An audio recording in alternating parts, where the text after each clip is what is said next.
Moje oči jsou slepý, protože tě babi nevidí. Moje srdce se trápí, ale už to nikdo nenavrátí. A proto moje srdce se s tebou loučí.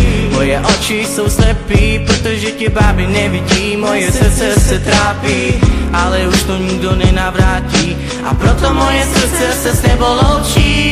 Jako každý člověk ztratí milovanou osobu, to jsem ztratil i já za krátkou dobu. Byla to osoba, která za mnou stála, s problémou vždycky vydala. Tak proč musela odejít zrovna ona? Tuhle bolest nevymažu, žádné slova, byla si dobrý člověk, my to věděli. Ve snu pořád vidím, jak leží ve smrtelný posteli. O půlnoci stávám, modlím se Boha, co mi dal za to, aby viděl jsem tě znova. Říct ti, jak tě mám rád, i když nejsi vedle mě, nepřestanu tě milovat. Tak tam se proč rodina odchází tam, kam naše srdce nesmí rodinou vedle sebe nemí.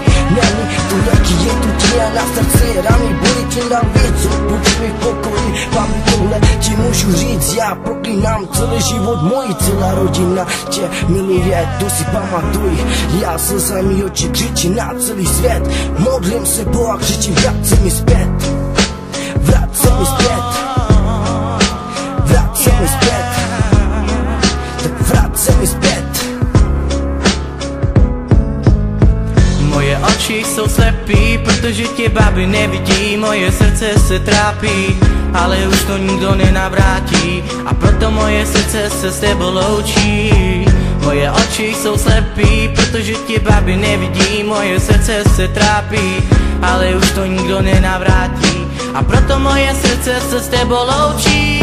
Moje blízká osoba odešla tam, kam to nikdo nečekal. Proč zrovna ten člověk, to jsem miloval. Spána babi píšu, slzy otírám. Babi nezapomínej, že na tebe vzpomínám. Tvoji tvář, tvůj hlas, hlavě mám. Kvůli tohle události celý život proklínám.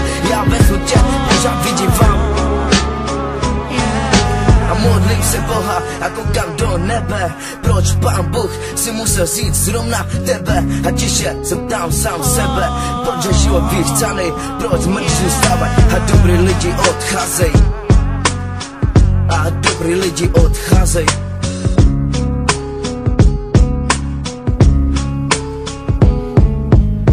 Moje oči jsou slepý, protože tě babi nevidí. Moje srdce se trápí, ale už to nikdo nenavrátí. A proto moje srdce se s tebou loučí.